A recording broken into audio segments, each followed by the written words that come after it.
Hi everybody, and welcome to this week's edition of Property Chat.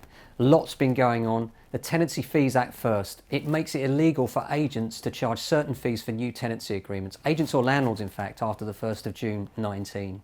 The fees that landlords can still charge are rent, holding deposits, and charging for defaulting on the contract. However, they're all subject to strict rules now as well, so you need to be very mindful of those changes. Well worth looking into. Fees such as inventories to tenants, admin charges, gardening services are completely banned, so be really careful. Also, there are new Section 21 forms and you're going to need a new tenancy agreement as well, landlords.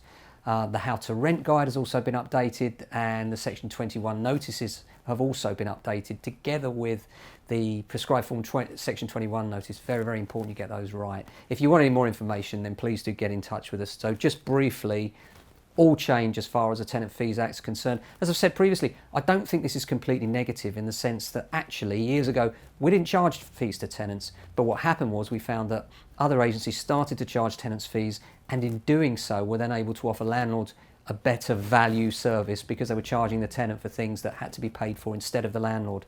So in a way, this should be a great leveller, and it will also stop the online sites from doing free to advertise properties where they're charging tenants. So I don't think it's a bad thing. I think it was inevitable. Too many agents got too greedy and things have changed. I think it will be a shake-up, and I do expect to see there'll be casualties, especially among some very big hitting names. So it'd be really interesting to see what happens there. Now on to sales. This week in sales has been incredibly busy. We've had lots of exchanges, not enough valuations, lots of inquiries from first-time buyers. And first-time buyers seems to be the key now, which is really nice. One of the things that I love about my job is when you walk into a property with a first-time buyer and they get that feeling, this is it, this is our new home. Still makes the hairs on the back of my neck stand up.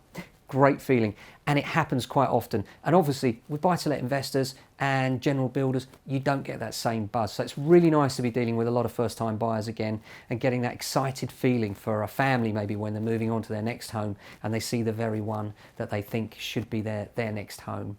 So the only other side of the coin there is, of course, because there's not much supply in property, we've actually seen the return of gazumping. And this is always sad. You know, people talk about gazundering where buyers come along and then they knock the price of the vendor down later on down the line. They try and cut the price back, maybe on survey for no reason, maybe there's a genuine reason, but sometimes for no reason other than they decide that the price should be lower. You know, and that can be quite frustrating. But gazumping is the opposite, where there are so many people competing for a property that the price goes up.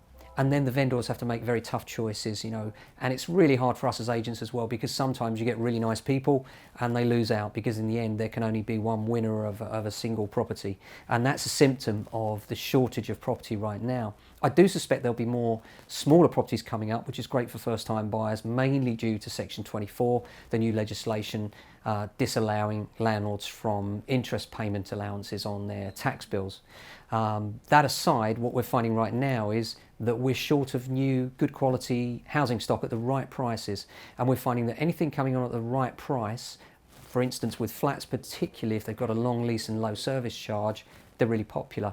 With houses, we're finding it's the bread and butter things like the 3-bed semis, you know, the houses off at Green Lane in our area or Pollard's Hill that are proving quite popular.